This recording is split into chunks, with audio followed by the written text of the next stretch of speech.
Welcome back to the Skift Travel Podcast. I'm Skift's editor-in-chief, Sarah Kopit. So this week, Seth is traveling himself, so we decided to give you one of our best onstage conversations from our Megatrends events this year. TikTok, it has become a force in travel, and a force in all sectors, really. And last month, we had Hannah Bennett, head of TikTok's travel vertical, on stage with our editor, Gordon Smith. They had a wide-ranging conversation talking about everything from a then-looming U.S. shutdown, which, if you recall, did happen, but then, like a phoenix, TikTok rose from the ashes, only now to be a few weeks away from yet another deadline, to how social commerce is impacting the travel industry.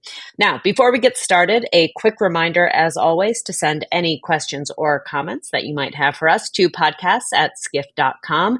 And please don't forget to follow or subscribe to this podcast wherever you're listening or watching. And if you're enjoying the show, please leave us those all-important 5 stars. Without further ado, Hannah Bennett and Gordon Smith. Hannah, welcome to Megatrends. How are you? I'm very well, thank you. How are you? Doing very well. Great. I like to think of TikTok users and those who interact with TikTok in sort of 3 broad groups. You've got the uninitiated, the unconvinced, and those who are unable to put it down.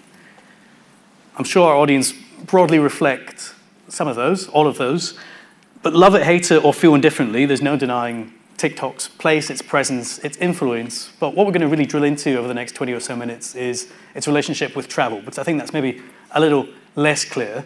For those that know TikTok, but maybe don't know how you interact with the travel industry, what's the pitch? What's the pitch? Good question.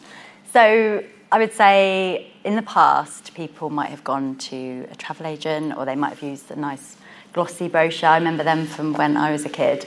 And then maybe more recently visited sort of online search engines. But now what we're seeing is that people are coming to TikTok to plan their travel itineraries based on, I can see a few nods, which is very reassuring, based on the experiences of TikTok travelers. The fact that, for those of you who don't know the platform, everything is full screen, it's sound on, it has the ability to be fully immersive. And when it comes to travel, that's perfect, right? You're able to transport that person to the destination. And it's not just people coming to TikTok for inspiration. We partnered with Focusrite towards the end of last year to look at how travelers are now sort of planning and booking their trips. And it found that actually 42% of people that leverage TikTok have either visited a destination or made a travel-related purchase as a direct result of content that they've watched on the platform. So we're seeing those sort of real-life impact as well as, what's going on TikTok. Nice to be able to quantify that.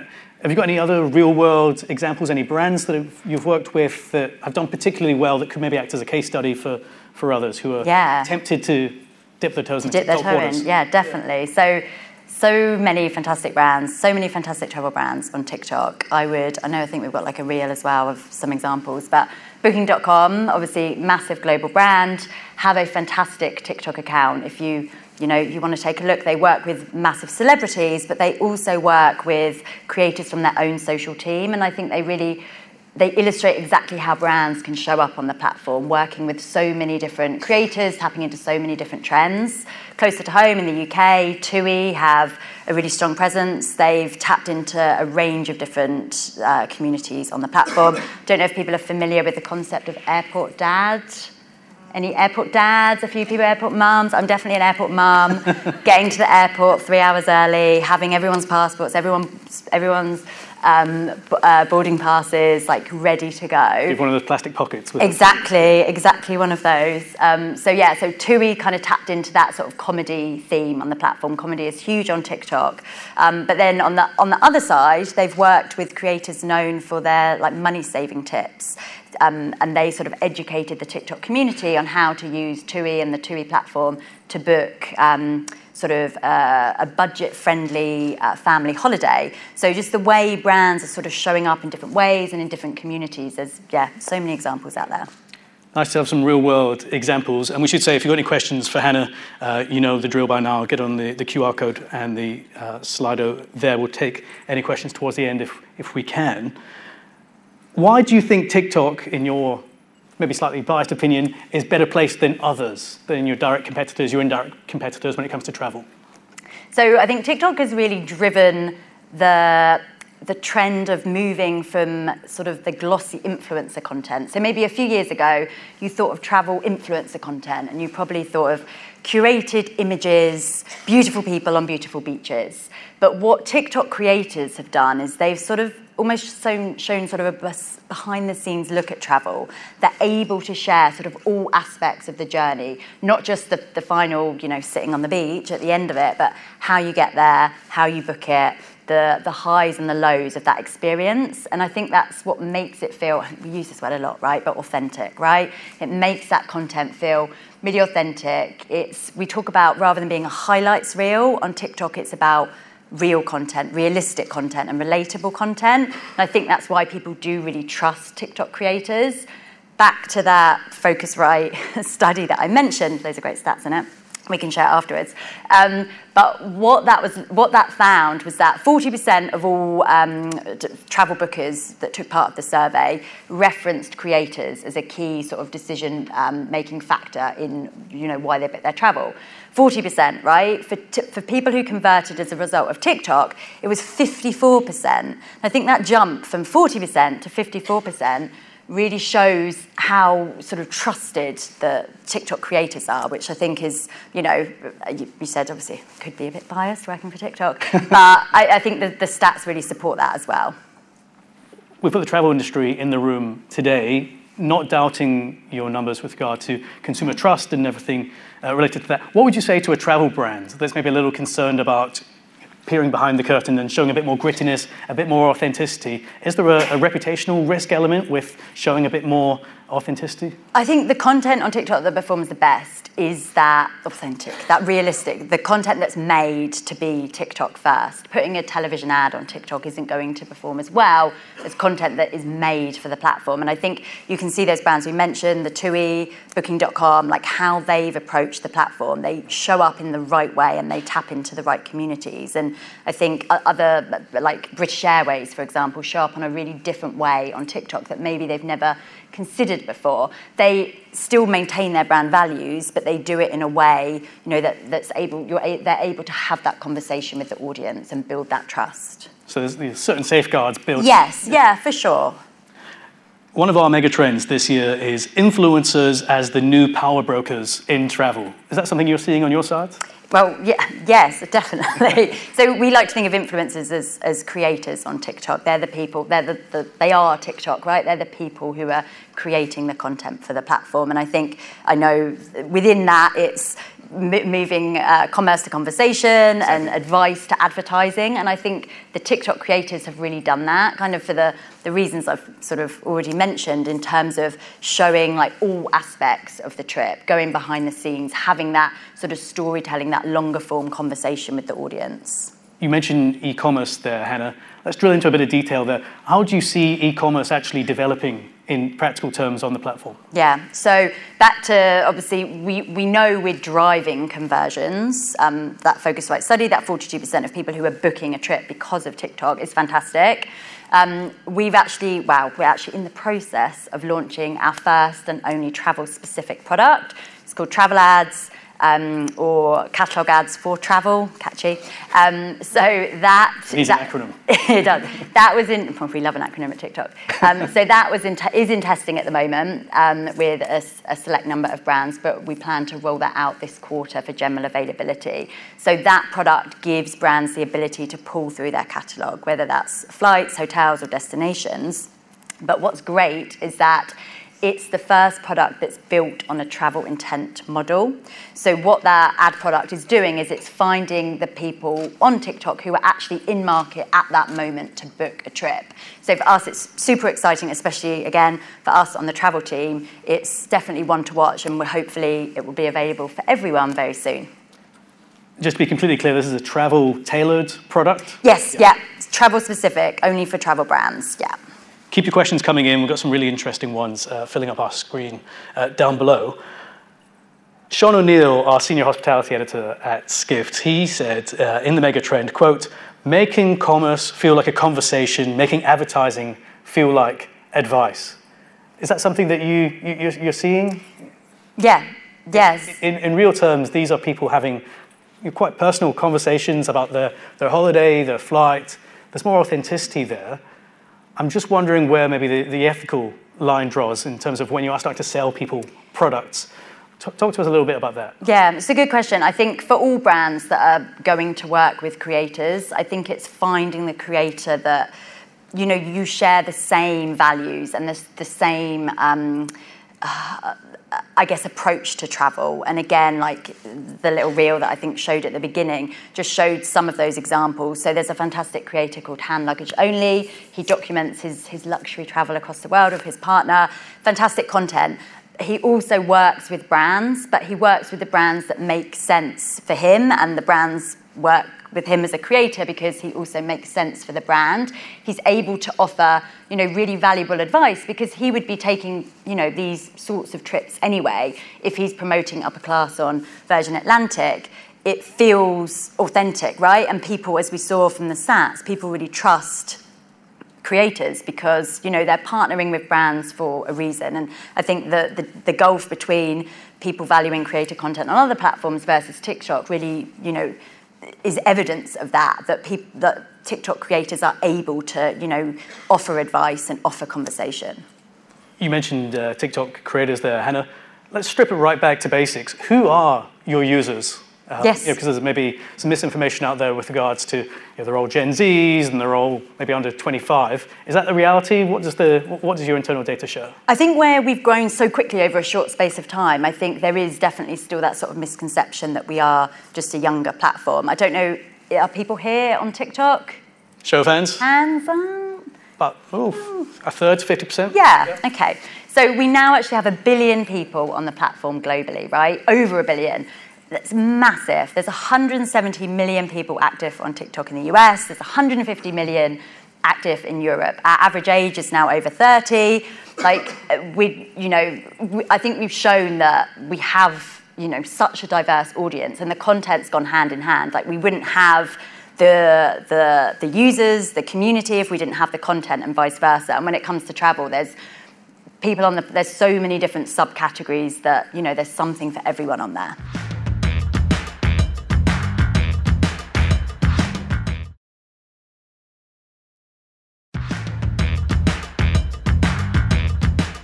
TikTok's a relatively new platform. It is getting a little more mature. Do you find that users who maybe start when they're younger, do they stick with the platform as they get older? Are you going to eventually, maybe in a decade's time, have quite a mature demographic potentially using TikTok? Yeah, I mean, exactly that. So we continue to grow the audience, but also the audience that have been with us from the start are also obviously naturally starting to age up. You don't hit 30 and delete it. You do not hit 30 and delete it. So on average, I think people are spending roughly a movie length of time on the platform. As we know, movies are getting longer as well, right? The time people are spending on TikTok is also getting longer. And that is the same, that we're seeing that similar engagement for an older audience as we do a younger audience. They're just watching and consuming different content.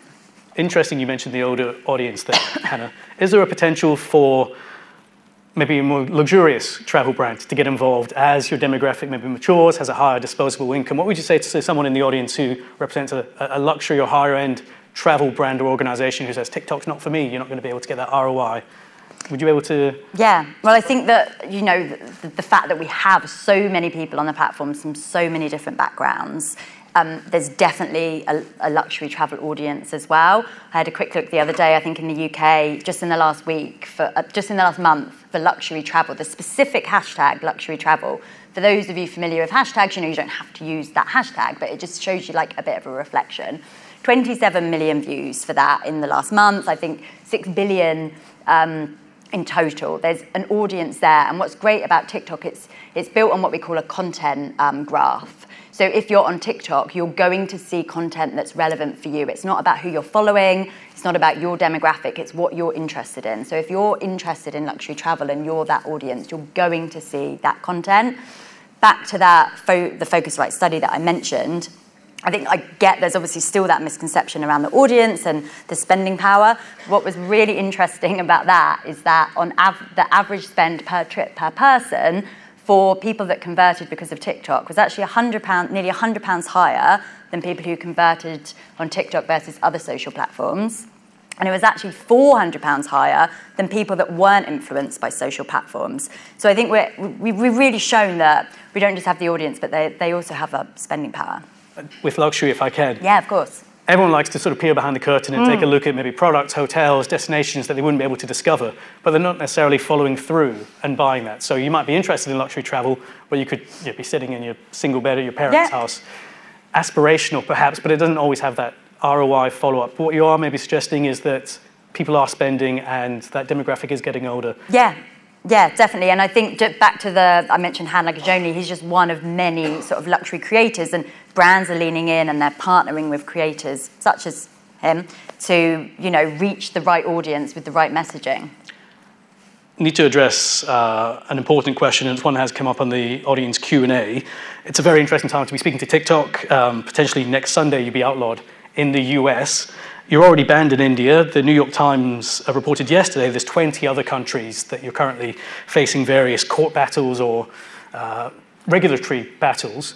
What would you say to a travel organization, potential customer, brand partner, who doesn't want to touch you because you're maybe a little too hot right now? So to address the US specifically, our position has always been the same. We believe any ban in the US would be unconstitutional. It's now with the courts. There's, we await. It's with the Supreme Court will actually hear the case tomorrow, which for us is fantastic. Globally, we work with governments, we work with industry bodies, and our package of data security measures is industry leading. I think we continue to be one of the most scrutinised companies, but we do above and beyond what's expected of us. And I'd say in terms when it comes to brands, what's been fantastic, obviously I work specifically with brands, is that they've been so supportive. They've really lent in, they continue to invest. If anything, we see advertising revenue continue to increase year over year, and we continue to see the user base increase as well. So it's just great to see the overwhelming sort of positive support. Another controversial area we heard during Sarah's conversation with Miguel earlier with Tour España, Spain, obviously very well documented issues with over-tourism or perceptions of over-tourism.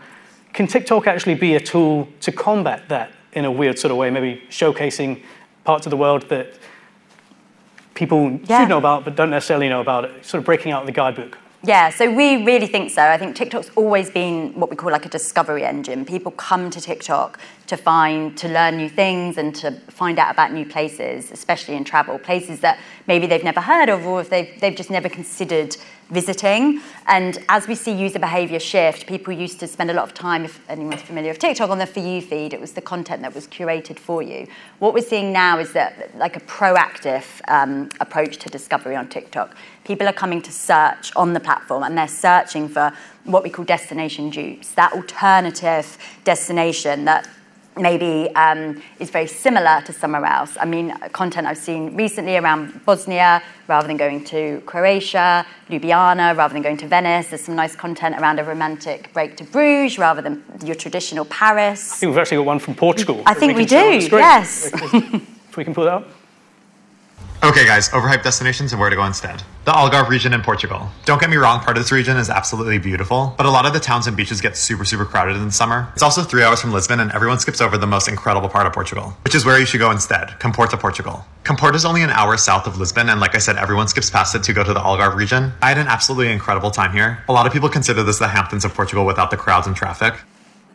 And I think just to I guess, touch on that, that's like half, I think less than half the length of the full video. So it just kind of shows, kind of a little bit off topic, but the storytelling element, the fact that there's a conversation on TikTok that people are taking part of rather than, that glossy brochure or speaking to a travel agent. People are able to kind of see that experience. Someone who's based in Lisbon, I can vouch for that piece. Ah, there we go. Yeah.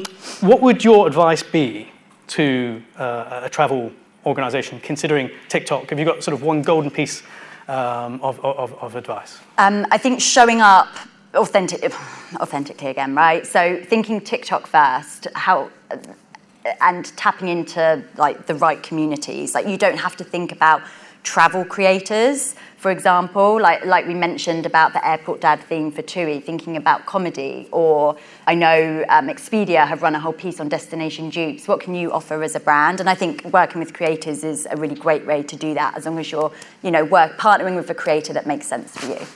One from the audience here. What examples are you seeing of TikTok being used for B2B rather than B2C? If not in travel, is there anything we can learn there? I mean, that's a really good question. I think in terms of, B2B in terms of travel, in terms of business travel is definitely a topic that's now sort of been a bit slow to grow, but it's something that's really growing now. I'd say also what we see a lot on TikTok is sort of recruitment for different companies and different travel companies as well, like finding the new sort of star employees almost as well is another sort of theme on the platform that I guess we've not really just touched on yet today. For the reception, perhaps. Another one here from the audience. How does TikTok ensure people's algorithms aren't getting flooded with generic branded content that simply isn't resonating? Not everyone will be Duolingo or Ryanair, this person suggests. I mean, to be honest, I've not heard of that really happening. I think the algorithm on the For You feed is very good at selecting the content for you. If you're engaging in the content, it's going to show you more of that content. If you're skipping past it, it will start to learn. That shift to search as well, the fact that people now, they're not just waiting to see what they get, they're being really proactive about what they're searching for, and that's able to also feed into the algorithm and tell it, what you want to see more of. If we can just end on a positive note, hopefully for you, what is your vision for 2025? Any clues, any trends that you're seeing on your side that you could share with the audience? Yeah, I think the idea of destination dupes, like where is that new destination? I think that will continue to grow, and kind of in a similar vein, slow travel, kind of taking longer to enjoy somewhere, even if you're still just going for a weekend, not seeing it as an opportunity to tick off all the hot tourist spots, like maybe being a bit more immersed in the culture. Definitely something we're seeing more on TikTok, and similar to live tourism, that's obviously one of the mega trends, that idea of fandom, that as a travel brand, what are people traveling for? Is it sport? Is it music? Or is it something a little bit more niche? I know in one of those examples, it was about Tolkien heads. So people who love Lord of the Rings, there's content there for people who want to kind of learn more about hobbits, for example. So I think that just shows like there really is something for every sort of subcategory on the platform. Nothing's too niche. Nothing is too niche, no. Plenty of niches we can discuss at the reception, yes. Which is taking place shortly. Hannah, thanks so much for joining us. Pleasure. Thank you, everyone. That's it for today. Thanks for listening. We will catch you back live next week with Seth. And remember, if you have any questions or comments, it's podcasts@skift.com. We look forward to seeing you next week. Thank you for listening to the Skift Travel Podcast. Wherever you're listening, please make sure to subscribe. If you like what you're hearing, rate us 5 stars or leave us a positive review. It really helps get the word out about us, our podcast, and make sure that we can still continue to bring it to you free of charge every week. If you're watching on YouTube, be sure to like and subscribe. And don't forget to hit that notification bell as well. That way you'll know every time we have a new episode.